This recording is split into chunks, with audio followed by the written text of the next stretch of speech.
আসসালামু আলাইকুম। আজকে বলবো ১৬ আনা কিভাবে লিখতে হয় সেটার নিয়মটা শেখাবো। প্রথমত যে এক আনা বলতে এটাকে এক আনা বলে। পরবর্তী হচ্ছে ২ আনা। ২ আনা হচ্ছে দুইয়ের মতো, এই ২ আনা। তারপর হচ্ছে ৩ আনা। ৩ আনা এবং ৩ আনা। তারপর হচ্ছে ৪ আনা। ৪ আনা হচ্ছে একটা সোজা দাগ, এটাকে ৪ আনা বলে।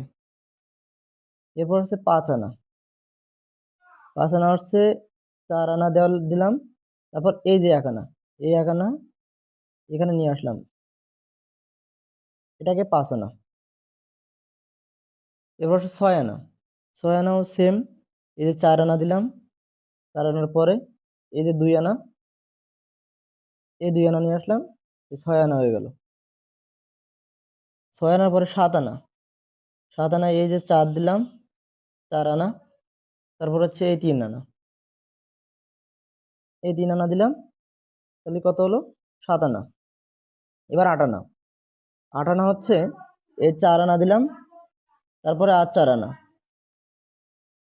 এই দুইটা ৪ আনা দিলে ৮ আনা হয়ে গেল। এবার হচ্ছে ৯ আনা। ৯ আনাটা কেমন?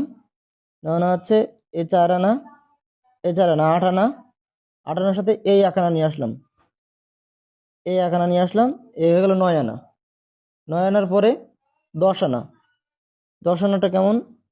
৪ আনা, ৪ আনা, ৮ আনা, আর এই যে ২, ৮ আর ২, ১০ আনা হয়ে গেল। ১০ আনার পরে ১১ আনা। ১১ আনা হচ্ছে সেম, ৪ আনা, ৪ আনা, ৮ আনা, আর এই যে ৩, এই যে ৩ আনা দিলাম, কত হলো? ১১ আনা। ১২ আনা। ১২ আনাটা হচ্ছে এই ৪ আনা, এই ৪ আনা, আর এই যে এনের মতো, এটা হচ্ছে ১২ আনা। ১২ আনার পরে ১৩ আনা।